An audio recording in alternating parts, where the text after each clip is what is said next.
The smell of my grandmother's lemon cake hit me before I even opened the car door. It was the same smell from every birthday, every Easter, every Sunday dinner I could remember, sweet and sharp at the same time, like a memory that made you happy and ached a little all at once. I sat in the driveway for a moment longer than I needed to, hands still on the wheel, engine ticking as it cooled.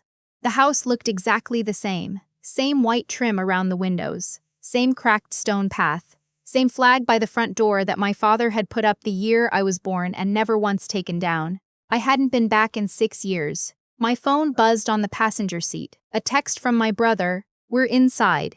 You coming?" No question mark, just the statement, flat as pavement. I put the phone face down and got out of the car. The sound of voices and clinking glasses reached me before I made it to the porch. My brother's promotion to lieutenant colonel was the kind of event my family treated like a national holiday. My mother had probably been cooking since Thursday. My aunts would be there in their good blazers, saying things like "Your father would be so proud and he's always had the right instincts." There would be a cake with his rank insignia piped in blue frosting, and someone would give a toast that went on 4 minutes too long. I had not been invited. I had told my brother I was coming anyway. He'd said, "Just don't make it about you." That was 4 days ago. I'd almost turned the car around twice on the drive over. But I was done running from the things that hurt me. I'd learned that the hard way on the other side of the country, in a life my father had decided I wasn't fit to live. Let me tell you how it started. Or maybe I should say, let me tell you how it ended the first time, because the beginning is harder to name. You don't always know when the damage begins. Sometimes you only recognize it looking backward, the way you notice a scar on your arm and can't quite remember the wound. My father spent 31 years in the United States Army. He retired as a brigadier general and then spent the next decade making sure everyone around him knew it. He had a way of standing in a room, shoulders back, chin slightly lifted, that made other people instinctively straighten up. He wasn't cruel. I want to be careful about that. He wasn't the kind of father who yelled or hit. He was worse, in a way. He was the kind of father who was simply certain about everything, about the right way to fold a shirt, the right way to greet a senior officer, the right career for his son, and the right future for his daughter. His son, the army, his daughter, medicine, law, or marriage to someone respectable. I wanted none of those things. I wanted to fly. I had wanted it since I was 9 years old, sitting in the bleachers of an airshow in Fayetteville, watching an F-16 cut through a blue August sky like a knife through paper. My chest had done something in that moment that I still can't describe properly. Like something inside me clicked into place. By the time I was 16, I had my student pilot certificate. By 18, I had applied to the Air Force Academy in Colorado Springs without telling my father. I got in. I called him from the school parking lot, hands shaking, voice high and bright with the kind of joy that makes you stupid. I told him the news the way you tell someone you love the best thing that has ever happened to you. He said, "That's not what we discussed." I said, "Dad, I got into the academy." He said, "I heard you." I said, "That's not what we discussed." The conversation lasted 4 more minutes. By the end of it, I understood that he would not support this, that my grandfather's legacy, 2 generations of Army, would not extend to the force, that flying was a hobby, not a career, and that I needed to think carefully about what I was throwing away, that a girl with my grades had options, real options, and this was not one of them. I went anyway. I packed my things in August, drove out to Colorado Springs with a Subaru full of boxes and a hollow place in my chest where his approval used to sit. He didn't say goodbye. My mother hugged me at the door and pressed $20 into my hand like I was going to summer camp. My brother gave me a look I couldn't read, something between pity and admiration, and then went back to watching football. The academy was the hardest thing I had ever done and also the best. I won't pretend it was easy. I won't pretend I didn't cry into my pillow during BCT, or that I didn't almost quit twice in my first year, or that there weren't nights when I lay in my rack and thought about calling my father just to hear him say, "Come home." I didn't call. He didn't call either.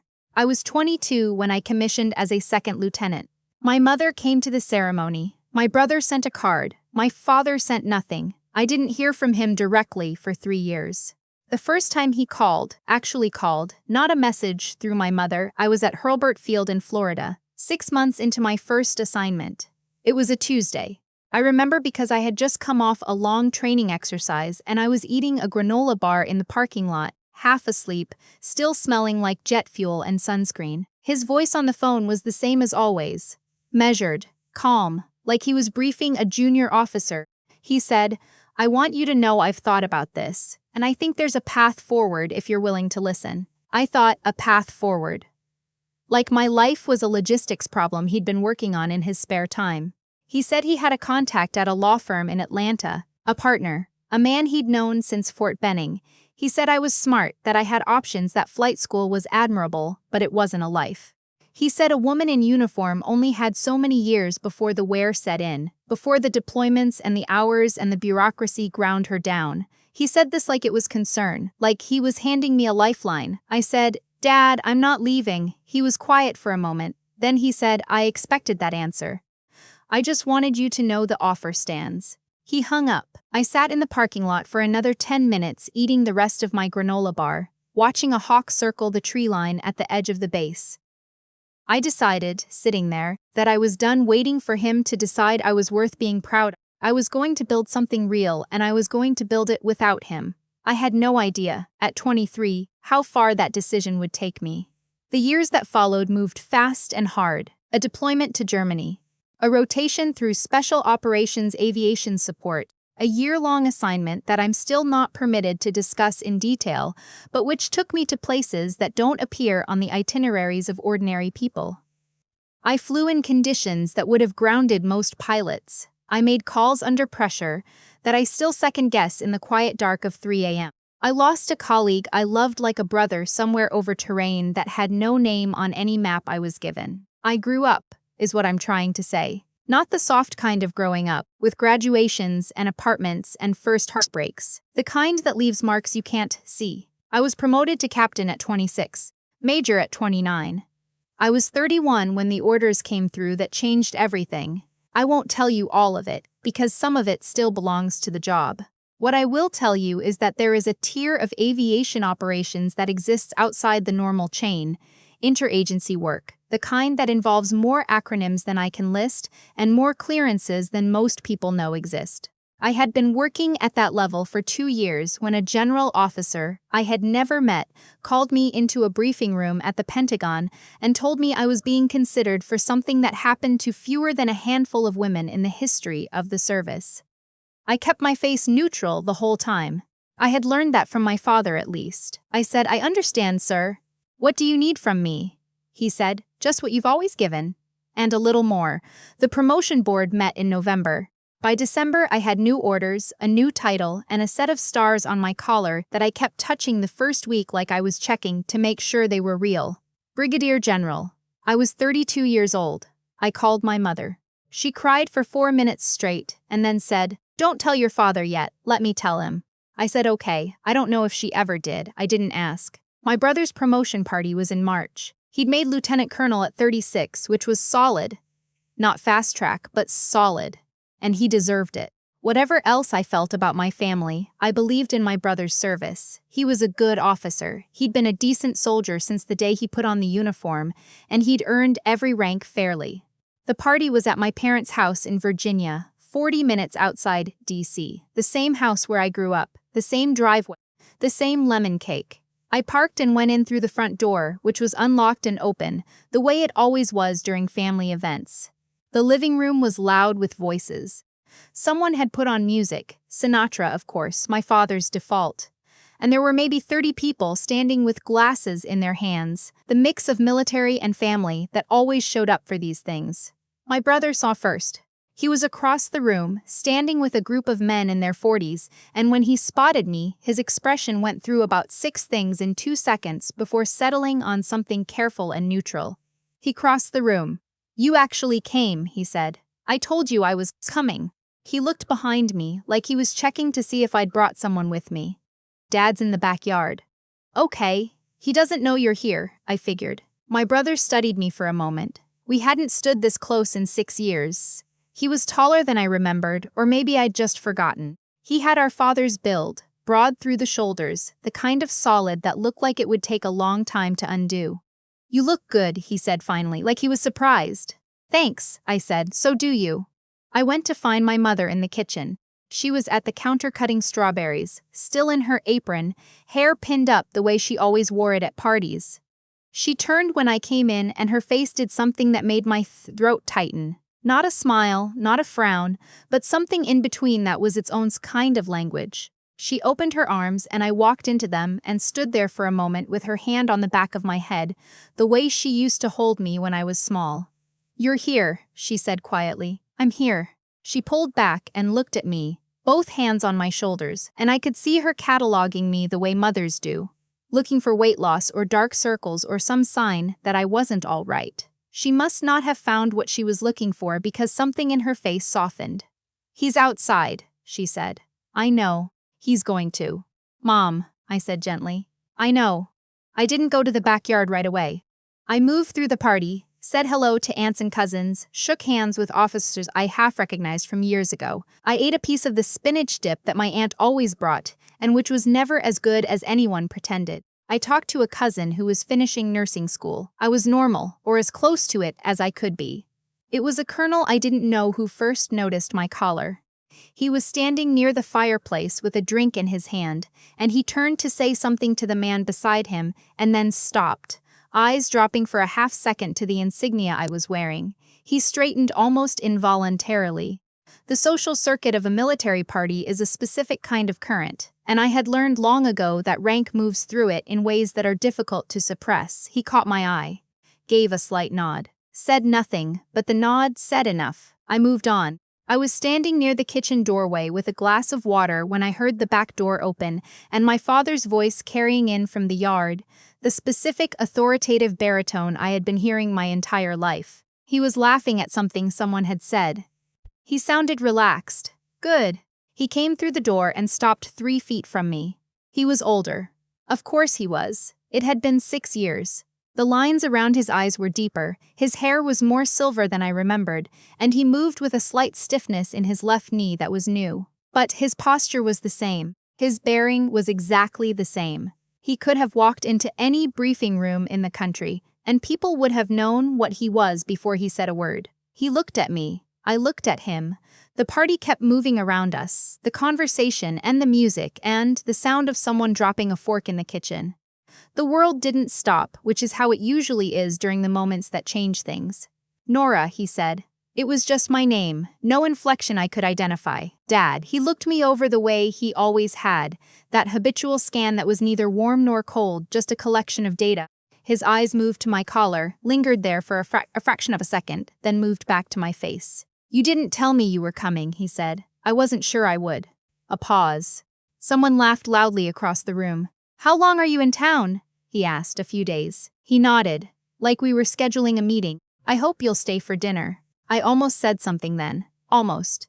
But I could feel my mother watching from the kitchen doorway and my brother somewhere behind me, and I'd made myself a promise in the parking lot of this house that I was not going to do this here, not in the middle of my brother's party, not as a scene. "Sure," I said. He nodded again, turned and went back to his guests. I let out a breath slowly through my nose and turned toward the window. It was his old sergeant who saw it. I hadn't noticed the man until he was already approaching, late 50s, built like he'd been put together by someone who took the project seriously, wearing a blazer that still sat on him like a uniform. He'd been talking to my brother's colonel on the other side of the room, and then he'd apparently caught a look at me and done a double take that I'd missed entirely. I turned and found him 2 feet away, standing at a full stop, looking at me like he was solving an equation. He said, "I'm sorry. Excuse me. What are you?" His eyes went to my insignia again, then back to my face. "Are you Brigadier General Harlow?" The room didn't go quiet. That's not how it works outside of movies. But the people immediately around us, a cousin, a captain from my brother's unit, a woman I didn't know, all shifted in a way that people do when they sense something shifting. I said, "I am." He straightened. And then, right there in my parents' living room next to the Sinatra record and the platter of spinach dip, he came to attention and saluted me. Sharp, clean, the kind of salute you don't see much anymore outside of ceremonies, he said. "General Harlow, ma'am. Sergeant Major Doyle, retired. I served under your father at Fort Bragg, 2003 to 2005. I had no idea I didn't know." He dropped the salute but his posture held. I heard your name on the January list and I didn't make the connection. I apologize for not acknowledging you sooner. I returned the salute. No need for an apology, Sergeant Major. This is a family party. Yes, ma'am, a beat. Your father didn't mention. No, I said, he didn't know. There was a particular kind of quiet that moved through the room then. Not silence. The music was still playing, someone was still laughing near the back. But a specific ripple, the way information moves through a group of people who all understand the same context. I saw my brother first. He was standing very still, drink in his hand, watching me. His expression had moved past careful and neutral to something I'd never quite seen on him before. Something close to awe, and also something close to shame, and maybe something else I didn't have a word for. Then I saw my father. He had come back into the room from the hallway, probably returning from wherever he'd gone after our brief exchange. He was mid-sentence with the man beside him when he registered the tableau. His old sergeant standing at attention. The salute, the stars on his daughter's collar. He stopped talking. I watched him process it. I had imagined this moment in the years when I let myself imagine it at all, in various versions, dramatic, tearful, confrontational. I had imagined saying things. I had imagined walking out. I had imagined him apologizing, or not apologizing, or pretending it wasn't happening. What I had not imagined was this. Just watching his face change. It didn't collapse. That's not who he is. He's not a man who collapses. But something moved across his features. Something that started as surprise, and moved through confusion, and arrived somewhere I didn't have a name for. He looked at Sergeant Major Doyle. He looked at me. His eyes moved to my collar again, and this time they stayed there. He had 31 years in the Army. He knew what those stars meant. He knew the timeline. He could do the math without anyone doing it for him. I was 32. He had made 1 star at 44. I didn't say anything. I had nothing to say. I had spent years thinking about what I would say to him if I ever had this moment, and standing in the middle of it, I found that I didn't need to say anything at all. The room was doing the work. Sergeant Major Doyle's salute had done the work. The January promotion list had done the work. The silence between us lasted maybe 4 seconds. Then my father did something I genuinely did not expect. He crossed the room toward me. Not quickly. He never moved quickly. That had always been a point of dignity for him. But he crossed the room, and the people around us shifted to let him through without anyone having to say anything. He stopped in front of me. He was taller than me by 4 inches. He'd always been taller, and I'd always felt it, even as an adult, the way you feel height as something more than physical. He looked at me for a long moment. Then he said very quietly, "I didn't know." I said, "I know, your mother didn't." I asked her not to. He looked at me for another moment. His jaw was set the way it always was when he was working to hold his expression together, and I recognized the effort it cost him because I had learned to make the same effort, in rooms not unlike this one, on the other side of the world. He said, "I owe you a conversation." I said, "Yes, not today." "No," I agreed, "not today." A small tight once, a small that I recognized as the closest thing he had to. "I'm sorry, I was wrong. I don't know how to do this." I had seen that nod exactly once before in my life, when I was 12 and he'd missed my first solo flight, and he'd come into my room that night and stood in the doorway and given me that same fractional nod. At the time I hadn't known what it meant. Now I did. He went back to his side of the room. Sergeant Major Doyle was watching me. He had the grace not to comment on what had just passed between us. He simply said, "It was an honor to meet you, General," and offered his hand. I shook it. "The honor was mine, Sergeant Major." My brother found me 40 minutes later, out on the back porch, where the air was cold and the sky had gone the particular shade of blue that comes just before dark. He had 2 bottles of beer and he handed me one without asking if I wanted it. We stood at the railing and looked at the backyard, the same yard where we'd grown up running around, the same oak tree we'd climbed when we were supposed to be doing homework. "You could have told me," he said. He wasn't angry. He sounded tired, and a little odd, and mostly like someone who'd just realized something he should have understood a long time ago. Would it have changed anything? He thought about it. Probably not. But I would have. He stopped. I should have been better. "When you left." I let him. He shook his head. I went along with it. "You were 20, I said. "And he's hard to go against." "I know. That's not an excuse." "No," I said, "it's not." "But it's true." We were quiet for a while. A dog barked somewhere down the street. The back door opened and closed, someone going inside from the party. "He's going to call you," my brother said. "He'll wait a week, maybe 2, and then he'll call." "I know. What are you going to say?" I thought about that. I thought about the parking lot in Florida, where I'd eaten a granola bar and watched a hawk, and decided I was done asking for something that wasn't being offered. I thought about the years in between, the deployment in Germany and the thing I still couldn't talk about, and the February night in a bunk, at a base I can't name, where I'd cried into a pillow because someone I loved like a brother didn't come back from a mission, and there had been no one to call, because the only person who had ever made me feel like I was allowed to fall apart was my mother, and my mother would have told my father, and my father had made it clear I was no longer part of the story he was telling. "I'm going to tell him the truth," I said. "I think I'm done with the other versions." My brother nodded. He turned his bottle in his hands, a gesture I recognized. Something he did when he was thinking, when he didn't quite have words. "For what it's worth," he said, "I'm proud of you." I should have said that a long time ago. I looked at him. He wasn't looking at me. He was looking at the tree, the oak, the same one, and there was something about his profile in that light, the way he held his shoulders, that was so much like our father that it made my chest hurt, and also, somehow, made it easier to breathe. "Thank you," I said. And I meant it.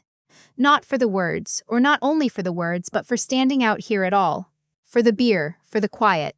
I left before dinner. I hugged my mother in the kitchen, and she held on longer than usual, and I let her. I shook hands with a few of the officers who'd worked out who I was, and were, by the end of the evening, treating me with the particular careful courtesy that rank demands. I did not make it a thing. I didn't want it to be a thing. My father walked me to the front door. I hadn't expected that. He just appeared at my side as I was gathering my jacket, and walked with me down the hallway, and stood at the open door while I went out onto the porch. I turned back to look at him. He was standing in the doorway the way he always stood, straight, composed, the flag barely visible over his shoulder in the porch light. He looked like himself. He also looked older than I'd ever seen him, in a way that had nothing to do with his hair or his knee. He said, "Drive safe," I said. "I will." And then, because I am his daughter and because 32 years of being raised by someone leaves marks whether you want them or not, I said, "I'll be in town through Thursday." His expression didn't change, but something in it did. "I'll call." "Okay," I said. I walked down the cracked stone path to my car.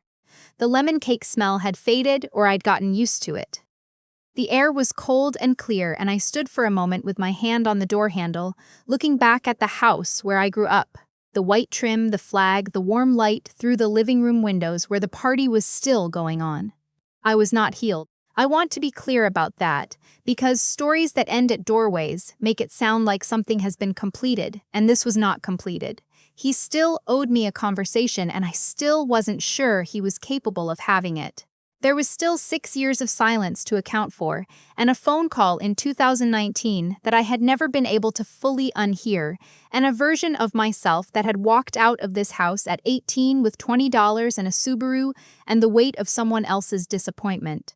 But I was standing here, and he had walked me to the door, and Sergeant Major Doyle had saluted me in my father's living room, while my father watched. Some things don't need to be said, some things just need to be seen. I got in the car and drove.